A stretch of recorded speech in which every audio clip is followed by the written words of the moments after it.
Welcome to Creatacast with your host, David Welch. Today's show is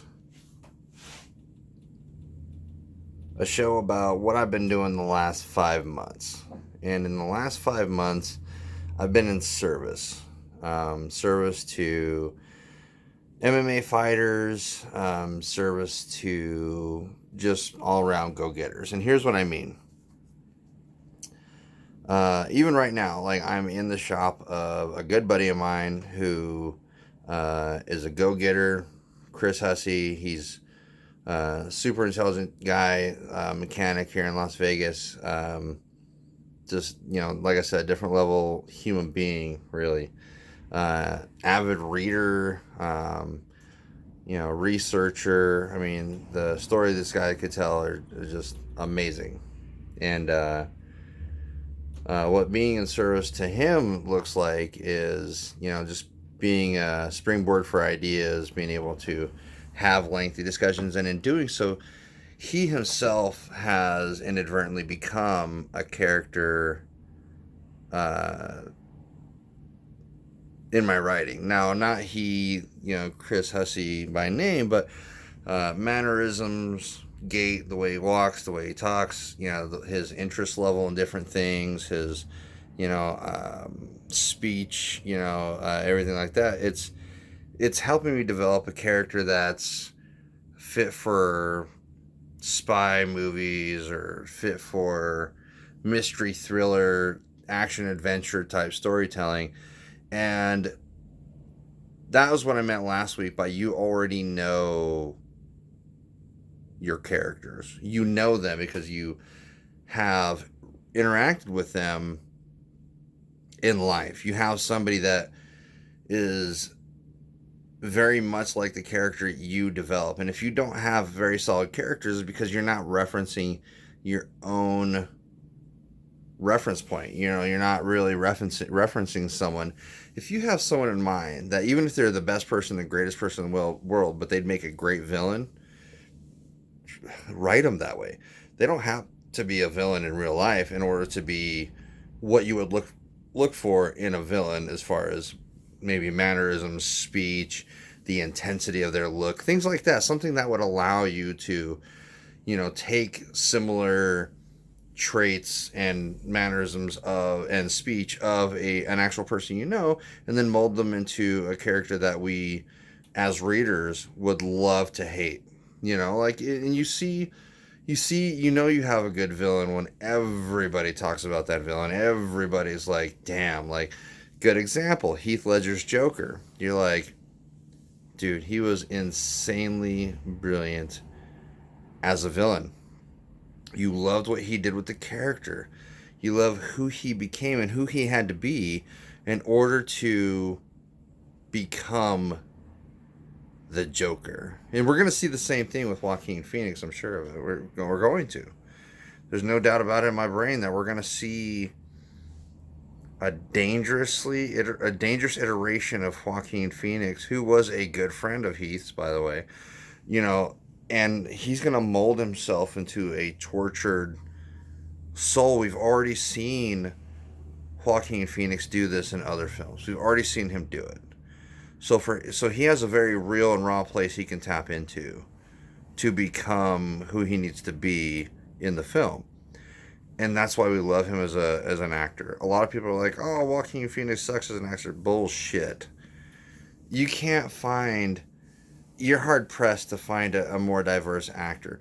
The only one another actor that I would say is coming through by and large into his own would be like Zac Efron. And people are like, "What the fuck did you just say? You said Zac Efron, the kid from High School Musical?" Yes, but as a young man in his 20s, that dude is killing the game. Like, he can be a snotty rich kid. He can have depth in the character. I mean, there's a lot of things that he does as an actor that you're just like in awe of. I mean, you saw what he did in kind of a horror biopic. Like, what the hell was he tapping into for that? You appreciate that kind of level of intensity. You see the same thing with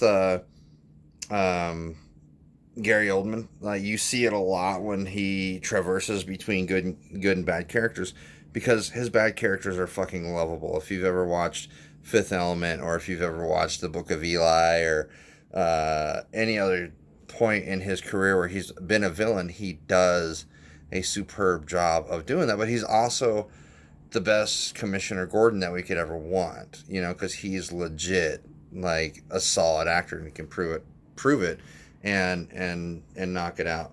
Plug in for Bang. Hope the Bang CEO just saw that. Love that guy. Very eccentric looking, at least on Instagram. He looks like he's having a ball every day. Um, Bangs are, you know, I mean, they're energy drinks, you know, like, and a lot of people stay away from them. A lot of people are like, dude, that's just too much shit. You know, I get it. It's one of my vices. Speaking of vices, a lot of writers have vices. A lot of writers have vices that are alcohol related.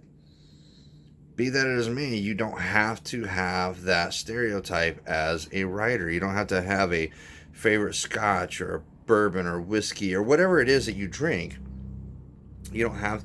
You could be a wine cooler sipping motherfucker. I wouldn't care. You do what you do. But a lot of people, especially as adults, we have vices. You know, up until a little while, like my vice was like, you know, like CBD, you know, like THC, just a lot of, you know, pain from wrestling and training and stuff. You know, and a lot of old injuries are like feeling a lot better because of that. But I digress. So I want to tap into what I've been doing, like I said, in service for the last not just 5 weeks, but like 5 months of my life. You know, like when you're in a position to serve others and be an asset to others, that's how you forge friendships, alliances, and networking isn't just having a friendly conversation with someone. It's being able to even have a contentious conversation with someone and still be their friend, still support them in their endeavors, and still be able to assist them and aid them in achieving their goals while simultaneously attaining yours. As a writer, if you can be in service, I don't care if you work in customer service already, I don't care if you work in hospitality, or if you believe you're customer service oriented, whatever. You don't know what it means to be in service to someone until you're even able to deal with the dumb shit that they do.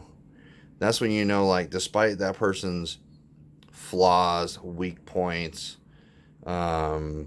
insecurities, self-esteem issues, you still go to bat for them and stand for them as a person, and you're still able to provide them aid and help. So one thing that's got me talking about this is mental health is a huge thing in this country, and writers are not excluded from having PTSD, from having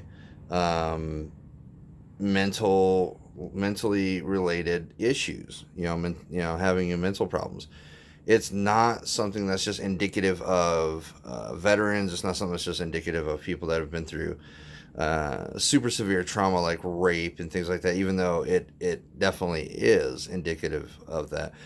We just don't want to presume people aren't handling things, but how are they handling it? I've always asked that question, like, well, you say you're handling, war, but how are you handling it? What is it that you're doing?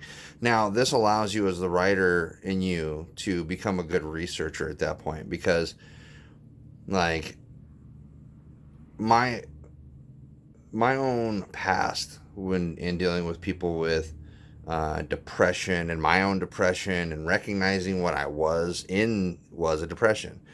Even though, like, I'm quite bubbly and most of the time in a cheery mood, I went through a hell of a depression period. And I oscillate between high motivated go-getter and, someone who's reluctant to even get out of bed. Right? So for those who have that in the writing community and who, who are sitting at like 14,000 words or 15,000 words or 5,000 words or 10,000, whatever it is that your number you're locked into your brain, you feel like there's a force field preventing you from getting past that point. There's not. You just need a methodology to know when to become the researcher scholar versus the go-getter, get shit done, proactive writer. So there's a good oscillation between the two modes if you can recognize that you have more than one mode. A lot of people like to dream that they're nothing but go-getters, happily, bubbly, cheery, never in a bad mood, never in a sour way type person. We all know that's not the fucking case. We know. Excuse my language. I try not to cuss on this video, but that's okay. We know for a fact that mental health in this country is getting severe. What we don't have enough of is people being in service to each other to offset the damage that could lead to mass shootings, the damage that can lead to suicide, the damage that can lead to people thinking that they're in a desperate enough situation to rob someone or do violence against another. A lot of that comes from scarcity and fear, not from, not from anger even, or the inability or the lack of empathy. What it comes from is scarcity and fear, fear of the unknown and fears of not having enough. A lot of fathers will tell you, a lot of fathers and stuff that have held up gas stations and the like will say, hey, I need this money because I got to go put food on the table and I haven't had a job in 3 weeks. And people get desperate. People get like that. Not saying they're right, not saying that's the way to go, but we don't have enough of other people being in service to another to offset that. Being in service to someone doesn't necessarily mean you have to pay their way out of the debt that they're in. It could be recognizing like, hey, you're in a savage amount of debt because of the gambling problem you have, and you can stage an intervention. You are in a bad way because of the people you hang around with and the shit that you do when you hang around with that person. Again, another intervention could be, like let's sit and talk about this while you're in a bad way. But as a writer too, you have to recognize the socioeconomic implications and the dynamic of the people that you write about. I don't think there's enough in writing that covers people having a mental issue where they're just reluctant to do anything, get out of bed. And there may be a whole genre that I'm missing. And I would hate to think that that's so, but even if it is, I don't believe it's mainstream enough to say, hey, like this person has a severe disorder. And it doesn't necessarily have to be a horror story. We have both good and bad sides of the coin of autism. We have good and bad sides of the coin of multiple personality syndrome or multiple identity syndrome or whatever they want to call it these days. Schizophrenia, things like that, where they're always more than likely going to be a villain. And we shouldn't always paint that person in a villain type of way just because society chooses not to acknowledge, recognize, and assist that type of individual, right? A very good story that involves depression and people being in a bad way and then subverting that, even when I was a kid, was The Mighty Ducks.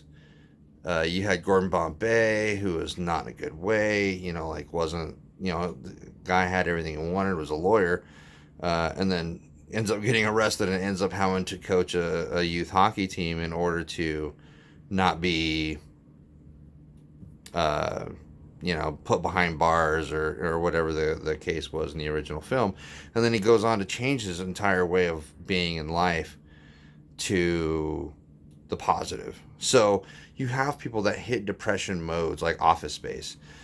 Office Space was a guy who went from being very paranoid to hitting a depression, but allowing allowing that depression to be a power, allowing the abuse. And we see it a couple times in the film in Office Space where people who've been mentally and verbally attacked in the film ended up becoming the guys who pulled off the coup d'etat. And that's something that we often see of people who've been wronged and things like that. So just because you're in a situation at the moment where you've been wrong and you've been messed with and you've been, whatever, that doesn't necessarily make you the villain. You're not a bad guy. You're not a bad girl. You're not anything. You are a human being, and we need to, be prepared to write characters that are that diverse.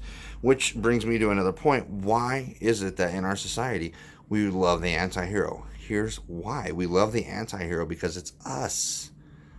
Those are the most human characters because they have real flaws. They are not the paladins who can do no wrong, or, or the self-righteous, people that are fighting for good, and the only thing they do is for good, and they're never wrong, and they've never been taken advantage of, and they're super powerful beings, but they're never wrong. I like stories that flip that on its head. In fact, the Hercules movie with The Rock was a very good movie because it points out that you may think that you're fighting on the side of right, but in fact, you have been fighting to eradicate a people. And you turn around and you realize that dynamic is flipped on your head, and you lose powerful people in your circle because you have been misguided by a larger entity than the other entity, or the one that appears right. Going back to writing, so being in service to others means a lot of different things. If it means from, like for a week straight, taking your local homeless guy or girl and taking them to lunch and having a conversation with them, you may do more good. You may do more good in that person's life and forever alter that trajectory.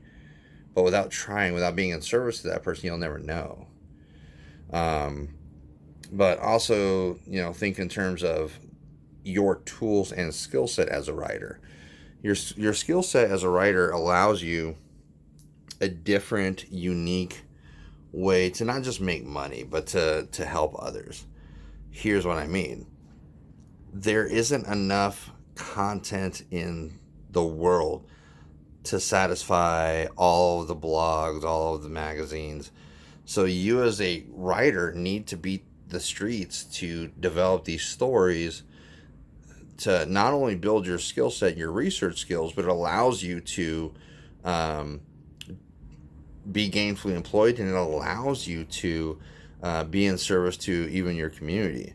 If you're a independent journalist and you have an independent news blog that you do, and you develop a readership, and you develop, a lot of things, a lot of attention to it, or you sell your story to a major, like the Associated Press or whoever, you sell your story to a major organization, you're doing a public good.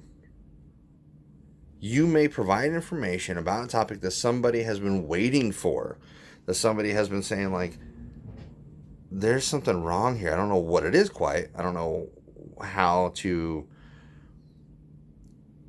articulate the way it needs to be pointed out, or hey, this amazing individual is doing Nobel Prize worthy shit, and they're not getting recognized. You as the writer can be like, listen, I'm gonna help you out. I'm gonna write a story about you, or I'm gonna write a story that has that's a good biopic, or that's a good, it allows people to learn about other people doing positive and even crazy fun things, and having a good reaction from, or finding motivation or inspiration to work on themselves or do other things. You have a film coming out called Brian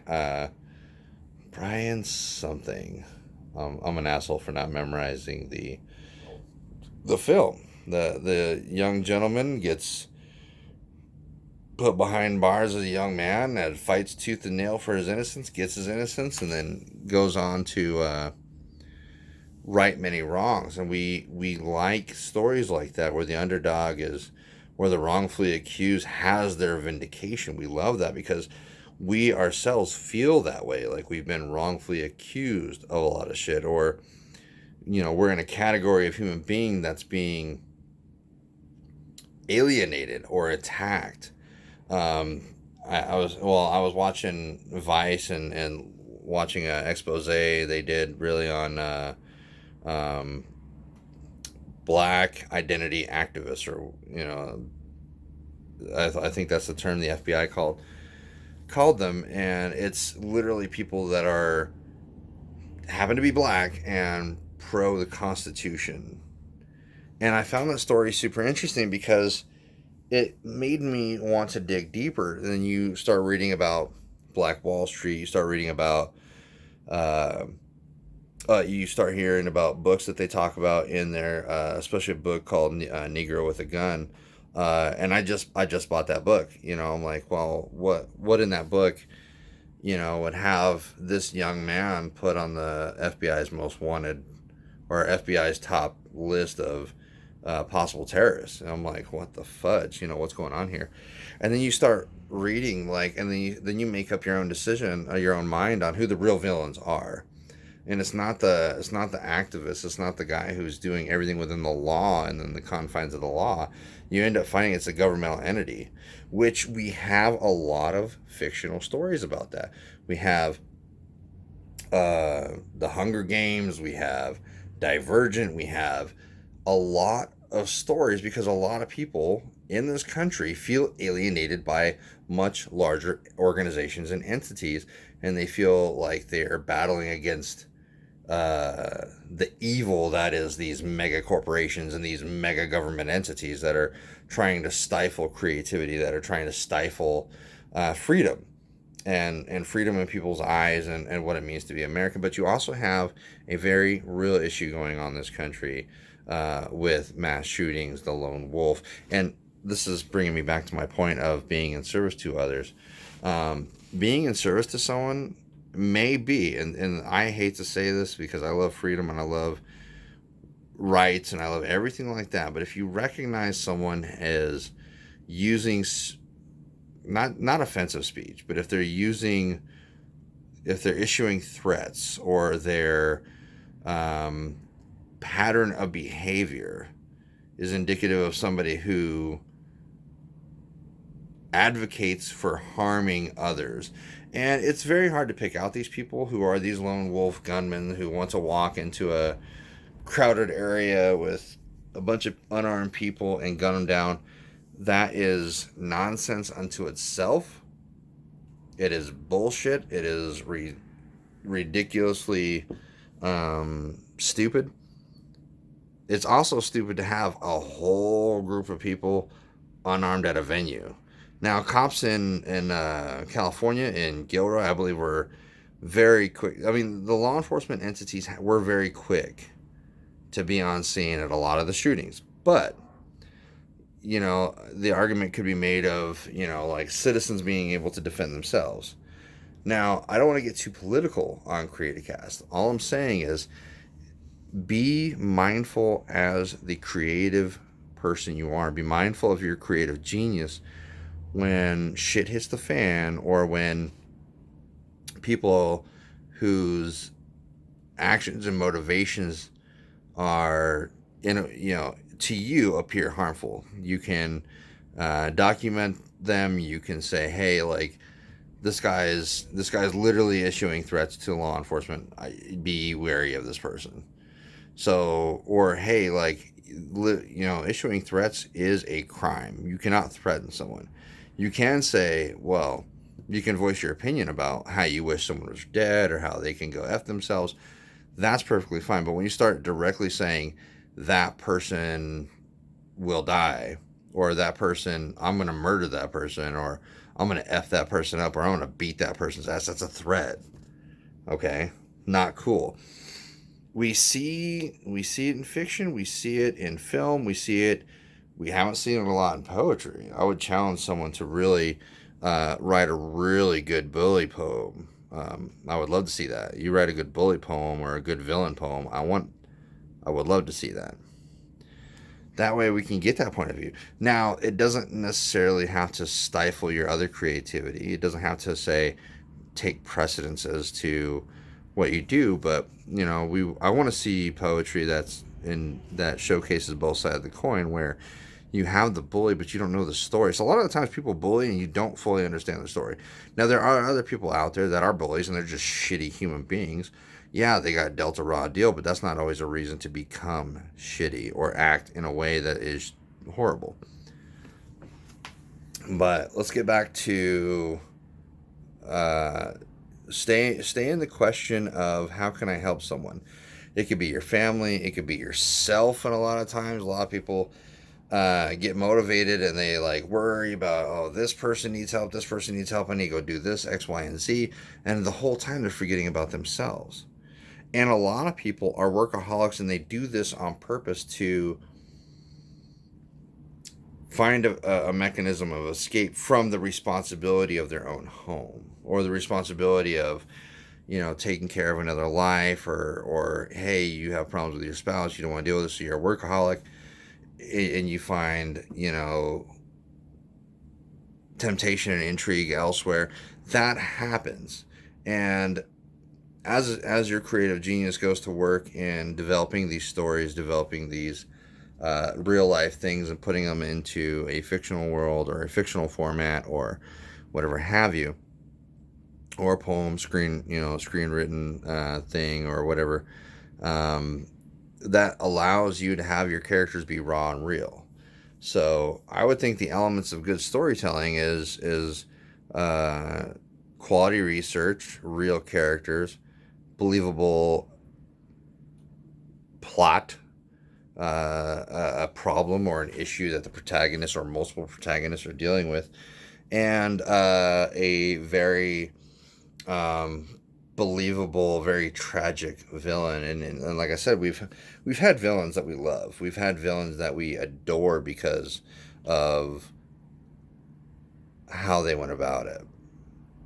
We really do. We, for Voldemort, like he who should not be named, he was diabolical, but at the same time, very calculated. And we love a very calculated villain. We saw that with, again, Heath Ledger's Joker. We've seen it with in the recent Hobbs and Shaw film. You have Idris Elba as a very good villain, and we see that more often than not. Like we like the calculated villain. We like the villain who doesn't take any crap, that is super ruthless in situations, but also has situations where they can be compassionate. We saw that in 3,000 Miles to Graceland, where you have Kevin Costner's character, who was an evil, diabolical piece of shit, who ends up being like, has a moment of tenderness with the kid, like where he's just, like, hey, I'm engaging in this gunfight, but I'm protecting you type thing. And you're like, well, wait a minute, where's this flash of humanity before? And you see it. You have another Kevin Costner film with Clint Eastwood, where he, this boy is kidnapped and they go on this adventure sort of, and he's running away from, the police and things like that. And we end up liking that tragically flawed human being, even despite him being the villain. So work on that. Work on being in service to others. Work on capturing real and raw stories that are very real when it comes to their villain. Thanos, speaking of villains, Endgame coming out on DVD, we like Thanos. Like, a lot of people are like, no, I agree with his ass. Take out half of humanity, or take out half the universe, it allows there to be more growth. If there's overpopulation, and a lot of people have overpopulation issues. They're like, okay, well, in 20 years' time, this planet's going to be overpopulated. There's not going to be enough resources. There's not going to be this. And there needs to be some sort of natural disaster. Or there needs to be some sort of savage amount of genocide, or we need to get rid of humans. Or there are people that fall into that mentality where they're like, no, there's a legit fear there. It's like a phobia almost, fear of the overpopulation of the planet. And people cycle about it, like, and it leads to other great things to think about. Having a phobia, having a horrible paranoia, as a lot of characters do in some literature, allows you to think a thought you've never thought before. Well, okay, if this character has severe paranoia and severe problems grasping the overpopulation of humanity, well, what's next? What is humanity going to do? That allows that person to say, you know what, let's research what people have thought about doing, whether it's mass genocide or building, uh, or really attacking the human ability to go to space. There's two types of people that want to end other fucking people so that there's no population, or you got people that are highly motivated to move the human species to a multiplanetary species, which is the direction I want to go. That'd be cool. We also know that this planet's not going to be here forever. We do know that this sun will eventually become a red giant. It's going to swallow the Earth, and there'll be nothing but a molten core where there used to be so much humanity and earthliness. And then, human beings are either going to be one species that's no longer in existence, or we're going to be a species that's on our way to another planetary system or a star system that's capable of housing us as a species. And then it gets you to think about how other beings would do it, whether it's panspermia, etc. That just gets you thinking, is what I'm saying. So a decent amount of research, even if it's a cursory amount, allows you to do maybe a short story or work on something that's very powerful. Other notes in film: The Lion King was good, Aladdin was good, Hobbs and Shaw was all right. I'm not a huge fan of the over the top action. Once Upon a Time in Hollywood is all right. The only beef I have with that film was how Bruce Lee was portrayed. I think Joe Rogan was really on point with how he was portrayed in the film, and it's also sparked a nerve with Bruce Lee's kin and descendants. So it's a really bad way to piss off a large group of people if you portray a hero or somebody that they looked up to in life as a very shitty character, or as a very kind of intolerable character, and I didn't like that. Not that couldn't be someone's honest opinion of the actor or martial artist. It very well could be so, because you yourself are a villain in somebody else's story, whether you believe it or not, whether you're someone's believable arch nemesis or you're somebody's obstacle to getting what they want. Either way, you can be a villain in somebody else's story, or you could just be seen as, like we have moments in our life where one day we're the pompous jerk, one day we're the hero, one day we're the person walking by a situation where you're able to act, and you act in such a way that allows somebody to live longer or have relief or whatever. And then there's other days where we're the savage and we want to end people's shit. So we have those modes to us. We're human beings. We can be the world builder, the universe builders, and cannibals at the same time. That's what the beautiful thing about being a human being is you have that locked in you. We also have what is called the creative genius. The creative genius, I'm a firm believer of this, is a mode that you're locked into where you become a high level thinker, producer, and creativity person versus someone who is so focused inward that they do a savage amount of damage to others to benefit themselves or to prop themselves up in a certain amount of way. Because what is it that we see in villains across the board? What we see is someone trying to strive for acceptance. We see someone who is trying to become part of a society or a community, or we see someone that is very narcissistic. They're very inward focused because they want the power. They want to be the king. They want to be the sorcerer. They want to be the all-powerful being. They want the rule, and they want essentially you covet what other people may have. You may be in a situation where you live in a hovel. You look across the street to a guy who lives in a nice house, drives a nice car, and you're like, I want that. And there's two ways to go about getting that. The way of, hey, I'm going to go take that motherfucker shit, which we see in Pain and Gain, or I'm going to go earn it, which we see with, rock and roll stories like Gary Vee and, Casey Neistat, and we got people who are just go-getters. They allow their creative genius to make them money, to make them a profitable living, and which is a lot of the category we see writers and authors and things like that. And a lot of us live hand to mouth. A lot of us work in service to others in one capacity to another, or we are independent mechanics and we work well alone, but we like to write alone. And, we do a lot. One way I give back is being a teacher. I love teaching students. I love the English language. I love podcasts. I'm a huge proponent of providing people information that they would normally not have, given the normal trajectory of their life. Good example of that, veterans. I work a lot with veterans who are transitioning out of the military. They're not quite sure, because it's a scary transition. You go from having that paycheck on the 1st and 15th of every month to, I don't know when I'm getting paid next, to, I don't know how to get enrolled in school.